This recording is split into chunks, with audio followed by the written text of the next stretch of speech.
네, 지금 이 시각 여러분이 궁금해하시는 부분들 저희가 조목조목 잘 따져드리도록 하겠습니다. 오늘 이 시간은 송재경 디멘전 투자자문 대표 모셨습니다. 대표님 어서 오세요. 네, 안녕하세요. 네, 반갑습니다. 시청자분들 마켓나우 2부를 좋아하시는 분들이 가장 궁금해할 부분 반도체 부분인데요. 흔들림 없이 잘 가고 있는 듯합니다. 어떻게 보셨습니까?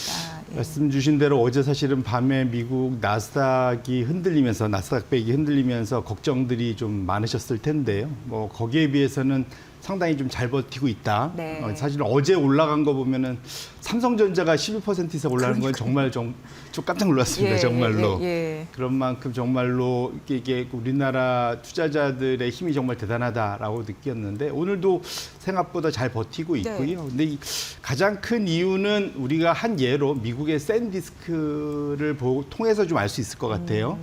미국이 이제 샌디스크가 작년 2월경에 웨스턴 디지털에서 분리해서 상장돼 갖고 1년이 채 안 됐죠. 1년째 다 돼 가는데 그 짧은 기간 동안 1,700%나 올랐습니다. 그러니까 18배나 올랐는데 1,700%. 예. 네. 올해 연초 이후에도 200% 이상 이렇게 지속적으로 우상향하고 있는데 결국은 모든 걸 뭐가 말해주냐? 실적이 말해줍니다. 네. 결국 계속 그러니까 예상 이익을 계속 업그레이드하면서 지금 목표 주가를 끊임없이 올리고 있는데요. 지금 우리나라 삼성전자하고 SK 하이닉스에 대해서도 지금 뭐 국내든 해외든 지금 그 소위 애널리스트들이 지금 그 소위 이익 추정치를 지속적으로 우상향시키고 있지 않습니까? 네. 그런 측면에서는 적어도 AI 생태계 안에서 여러 많은 잡음들이 있긴 하지만 당장 이익을 꾸준히 잘 내는 그것도 폭발적으로 내는 종목들에 대해서는 지속적으로 소위 리워드라고 하죠. 네. 소위 그 주가 상승으로 보상을 시장이 하고 있다 보셔야 될 것 같은데요. 한 예로 제가 차트를 하나 갖고 왔습니다. 혹시 이제 이걸 보시면은 좀 더 마음이 편하실까? 혹시 최근에 아마 노트북이나 이런 컴퓨터를 바꿔보시거나 또는 소위 메모리 업그레이드라고 하죠. 메모리를 좀 더 늘려보려고 하셨던 분들 포기하신 분들 많을 텐데요. 네. 가격들이 엄청나게 올라온 것을 확인들 하실 겁니다. 가격 때문에? 예, 네. 메모리 가격이 엄청 올랐는데 네. 통상은 당연히 이제 소위 가장 최신 메모리 가격이 이전 직전 메모리보다는 상승률도나 가격이나 이런 게 훨씬 더 높아야 되잖아요. 네네. 그런데 이번엔 특이한 현상들이 벌어지고 있습니다. 지금 DDR5가 최신이고 DDR4가 이가 한 3년 전 그 이전 모델인데 지금 보시면은 가격 증가율 스팟 프라이스라고 그러죠. 보통 그냥 시장에서 그때그때 매일 바뀌는 그 가격이 하나 있고 고정 거래가가 있습니다. 컨트랙 가격이 있는데 지금 파란색 선이 왼쪽이 DDR5 최신, 그다음에 오른쪽이 구형 DDR4인데 지금 둘 다 올라간 건 엄청나게 네네. 지금 올라간 건 보실 수 있는데 증가율이 좀 작게 보여서 안 보일 텐데요. 최신이 680% 올랐고요. 오, 저것도 정말 예. 근데 DDR4는 1,800%. 저거의 3배. 네. 이전 모델인데도. 네, 그게 무슨 말이냐면 DDR5가 풍기가 나니까 DDR4로 넘어가려고 그랬는데 이건 또 생산을 덜 하다 보니까 여기는 네. 더 넣는 겁니다. 그래서 없어서 못 사는 이제 그런 상태고요. 근데 저 아래쪽에 실제로 삼성전자, SK 하이닉스가 돈을 버는 건 저 아래쪽이죠. 소위 네. 고정 거래가. 왼쪽은 한 40% 좀 못 올랐고 우측에는 그 DDR4는 130% 올랐거든요. 결론적으로 여기서 올릴 수 있는 룸이 엄청 높다. 그래서 지금도 1사분기에 벌써 삼성전자는 저걸 100% 들어 올린다는 거지 않습니까? 그렇게 듣고 보면 지금 상황에서는 정말로 메모리 소위 쇼티지 이 자체가 저것만 놓고 봐도 상당히 오래 가겠구나. 이게 지금 내년까지도 보장 누가 언제 이것이 끝날지를 알 수 없을 정도의 상황이긴 하기 때문에 그렇게 놓고 보면 상대적으로 어제 마이크로는 많이 빠져도 우리나라 삼성전자, SK하이닉스가 상대적으로 덜 빠지는 이유도 여기에 있지 않냐 놓고 보고요. 또 사실은 그 기본적으로 이렇게 보시면 될 것 같아요. 젠슨 황이 대만을 뻔질나게 방문합니다. 예. 분기에 한 번 정도 다 TSMC. TSMC 네. 때문이죠. 왜 젠슨 황이 작년 그 가을 왜 와가지고 치맥 해동을 했겠습니까? 사실은 그만큼 지금 이쪽이 아쉽고 모자라다는 걸 이거 예증해주는 반증해주는 거거든요. 그렇게 놓고 본다면 최근 들어 이런 가끔 한번 들어가서 이제 이런 그 메모리 가격이나 이런 거 좀 체크해 보시면 좋을 것 같아요. 그렇게 놓고 보면 마음이 좀 더 편해지시지 않을까 이렇게 말씀드립니다. 네, 저런 게 결국 주가에 반영이 되니까 가격 상승이 어쨌든 품절, 품귀 이런 거 이제 되는 것들은 다 명품이니까 결국 메모리 시대 결국 명품 우리가 잘 알아봐야 된다 이런 생각이 들고요. 삼성전자가 정말 어제 11% 급등하고 오늘 별로 떨어지는 것도 없어요. 그러니까 16만 원, SK하이닉스 89만 원. 이러다가 정말 우리가 그 목표가 밴드까지 가는 날을 볼 수 있을까? 막 이런 생각도 하게 되고 네. 전략 어떻게 세워봐야 될까요? 말씀 주신 대로 뭐 그러니까 결국은 이제 이럴 때는 이제 아빠가 좋아 엄마가 좋아 맨날 이제 그 얘기들 하죠. 예, 이제 삼성전자, SK하이닉스냐 하는데 보통은 그러니까 결국은 어떻게 들고 갈 거냐의 이슈에서 보통은 우리가 누가 더 올라갈지에 자신이 없다면 그럴 땐 제일 좋은 게 우리 그 소위 짜장면 짬뽕 반반씩 있는 거 우리가 반반 메뉴 있지 않습니까? 네. 그냥 반반씩 들고 가면은 제일 마음 편할 것 같고요. 혹시라도 한쪽으로 굳이 몰고 싶다 그러면 저라면 삼성전자가 조금 더 마음 편하겠다. 이유는 상대적으로 덜 올랐고 놓고 두 번째로는 이게 메모리 쪽도 여전히 강세지만 파운더리 쪽이 올라오는 것. SK하이닉스가 못 갖고 있는 파운더리가 있는데 아까 TSMC 말씀드렸지만 결국은 젠슨왕이 아쉬워할 만큼 전 세계가 파운더리에 아쉬움이 있는데 그쪽이 지금 꽉 차 있으면 그다음에 삼성전자 파운더리에 분명 수혜가 오고 있고 실제로 늘고 있지 않습니까? 네, 주문이. 네. 그와 관련된 요인이 뒤로 갈수록 좀 더 영향을 발휘할 가능성이 높기 때문에 그렇게 놓고 보면 둘 중에 굳이 하나를 택하라면 아빠가 좋아 엄마가 좋아라고 한다면 지금 상황에서는 저는 삼성전자가 조금 더 낫지 않을까 이렇게 말씀드립니다. 네. 정말 아픈 손가락이었던 부분까지 잘 해낸다고 하면 전체 가족이 화목하지 않을까 이런 생각이 드네요. 일단 삼성전자, SK하이닉스는 편안하게 가고 있다는 점 다시 한번 좀 강조를 해드리고요. 그리고 이제 우리가 그때 시장이 좀 출렁였던 게 사실 미국발 이슈가 있었잖아요. 그게 이제 차기 연준 의장 트럼프 대통령이 픽한 케빈 워시에 대한 리스크 이런 부분이었습니다. 근데 그것도 알고 봐야 된다라는 얘기 숱하게 나오고 있는 상황인데 결국 제한적일까요? 어떻게 보세요? 왜냐하면 대표님의 의견도 들어보고 싶었습니다. 네. 결론은 그러니까 케빈 워시의 의문의 일패. 무슨 말이면 자기는 가만히 있었는데 아무 말도 안 했는데 네. 사실은 그냥 지명을 당했는데 네. 예, 그런데 모든 갑자기 시장 빠지고 변동성 커진 거를 다 워시 탓으로 좀 돌리고 있습니다. 이제 그런데 이제 굳이 제가 그 케빈 워시에 대해서 평을 하자면 매파의 소위 옷을 입고 있는 친 트럼프 의장이 나타난 거다. 그러니까 트럼프 대통령이 픽했겠죠 이런 생각 들더라고요. 네, 예. 이게 결국은 상당히 실용주의자라고 지금 알려져 있기 때문에 아마 워시가 하는 것 때문에 시장에 큰 변동이 올 가능성은 상대적으로는 낮다. 근데 다만 좀 우리가 조심해야 될 것은 이것은 워시라는 캐릭터 때문이 아니고 신임 연준 의장이 뭐 매년이거든 뭐 2, 3년에 한 번씩 나타나는 게 아니잖아요. 네. 상당히 어쩌다 한 번씩 나타나는데 지금 보시면 지금 제일 밑이 파월이고 저희 위가 지금 7명까지 7번째 전 아서번스라는 닉슨 시절까지로 1970년대까지 거슬러 올라갑니다. 그 70년부터 지금까지 50여 년간 7번 이제 8번째 새 연준 의장을 우리가 맞이하는데 전 세계 이제 소위 말하는 경제 대통령이라고 그러잖아요. 네. 그런데 보시면 그가 들어왔을 때 새로운 연준 의장들이 들어왔을 때 채권 시장을 어떻게 반응했고 주식 시장은 어떻게 반응을 했느냐. 네.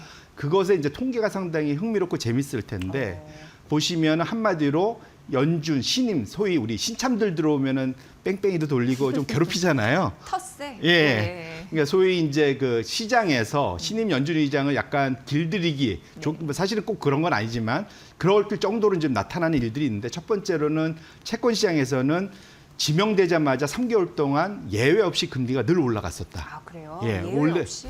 왜냐하면은 보통 연준 의장은 통상 그 대통령이 비둘기 파적이라고 생각하니까 지명했을 거잖아요. 네네네. 근데 오히려 아이러니하게도 시장은 그 3개월 동안 금리를 항상 더 끌어올렸었다는 게 그 첫 번째 주 중간에서 나타나는 거고요.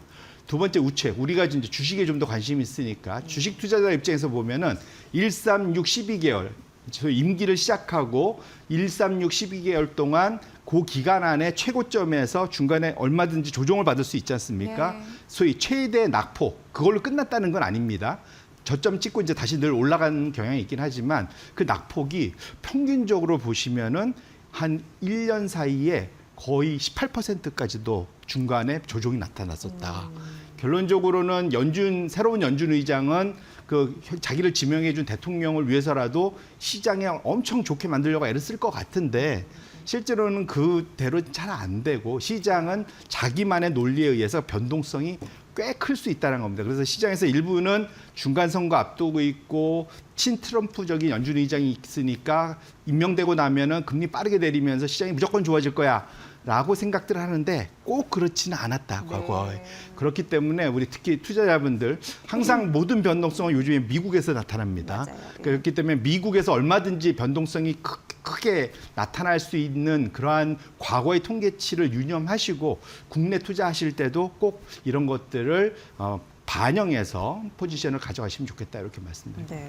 그래도 번외로 또 이런 이슈도 주목되더라고요. 파월 연준 의장이 이제 그만두면 5월에 그 뭐랄까 이사를 유지하느냐 이것도 굉장히 또 중요한 화두가 맞습니다. 되더라고요. 그냥 가만히 있었으면 나갔을 수도 있는데 괜히 계속 건드리니까 계속 거기 있어줘야 하는 시장의 그런 느낌도 있더라고요. 예. 잘못 건드린 거죠. 사실은 미국 법무부가 네네. 쓸데없이 잠자는 사자의 코털을 건드린 그런 느낌. 예. 예, 그런 셈인데 지금 트럼프가 상당히 지금 안 물러서고 있어요. 네. 그래서 지금 공화당 내부에서 반대를 해서 더 걱정은 5월 달에 워시가 임기를 시작할 수 있을까조차도 아직은 당장 불투명합니다. 한 3개월 남아서 가능성은 높다 보는데 지금 트럼프하고 공화당 상원의원 톰 틸리스하고 지금 완전 격돌하고 있거든요. 근데 그 상원의원이 올해까지만 나는 의원하고 이제 그만할래 얘기했기 때문에 뒤가 없습니다. 네.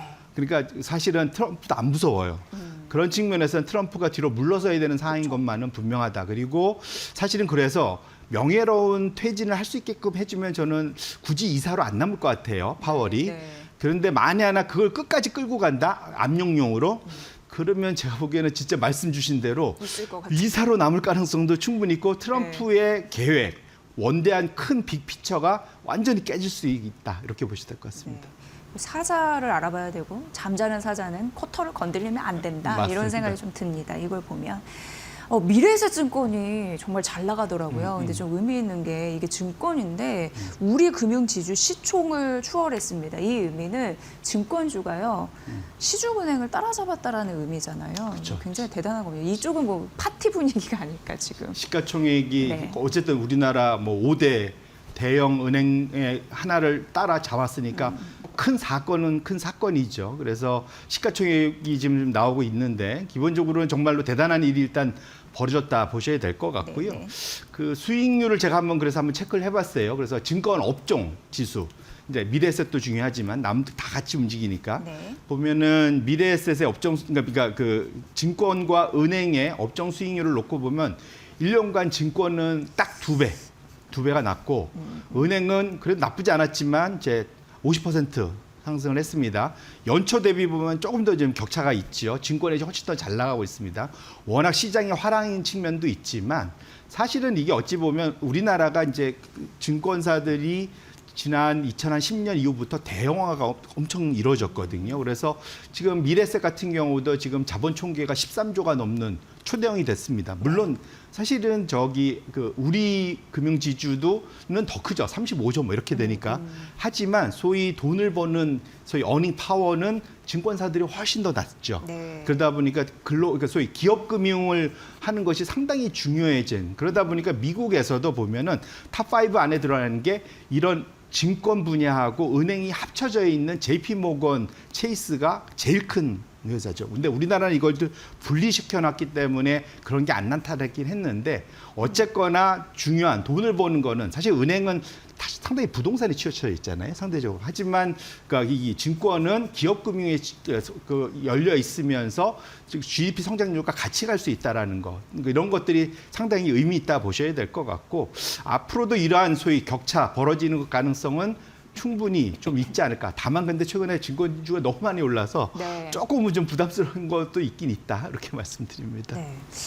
예전부터 증권주 보라 할 때 증권주 볼 거 이렇게 생각하시는 분도 계실 것 같아요. 네. 어쨌든 좀 의미 있는 기록을 좀 남긴 미래에셋 증권이라서 좀 뽑아봤고요. 그리고 이제 중요한 거, 이거는 코리아 디스카운트 프리미엄으로 가는데도 굉장히 중요한 이슈가 될 것 같은데 자사주소가 3차 상법 개정안 원래는 내일 처리 예정이었는데 더 연기가 되면서 여기서 얘기하는 거는 2월 말에서 한 3월 초까지는 처리하겠다는 이거 계속 좀 밀리고 있는 듯한 느낌이 들거든요. 네. 어떻게 우리가 이거 관전 포인트로 봐야 돼요? 말씀 주신 대로 이번에 이제 밀리면 안 되겠죠. 사실은 근데 아마 민주당도 그 사이에 이제 그 소위 이제 야당 최대 야당인 국민의힘에서 뭐 소위 대표가 뭐 단식도 하고 뭐 여러 가지 이슈도 있었잖아요. 그러다 보니까 상대적으로는 뭐랄까 호흡 조절을 한 것 같긴 한데 2말 3초를 못을 박은 거 봐서는 진행될 가능성은 매우 높다. 그리고 외국인들이 이걸 상당히 원한다는 걸 첫 번째로 잘 알고 있어서 통과될 가능성 매우 높다 보셔야 될 것 같고, 오늘 그 기사 중에 재미있게 본 게 국내에 장기간 투자했던 소위 그 페더레이트 헤르메스라는 그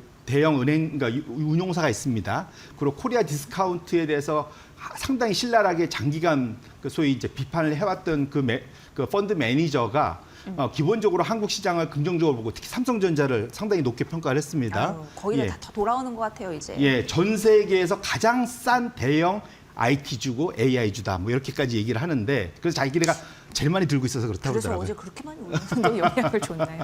근데 거기에 마지막 빌미에 그래도 올라가는데 한계가 있다. 삼성전자가 아니라 나머지들의 한계가 있다라고 얘기를 하는 게 뭐냐면, 소위 우리나라는 상속세가 높아서 소위 주가 누르는 거, 상속을 위해서 그런 것들이 지속되기 때문에 소위 상승의 PBR에 올라가는데 한계가 있다는 얘기를 거기 말미에 했거든요. 근데 이것이 이번에 지금 준비하고 있는 게 주가 억누르기 방지법, 이거 이소영 위원발 이것이 이제 진행되려고 하고 있지 않습니까?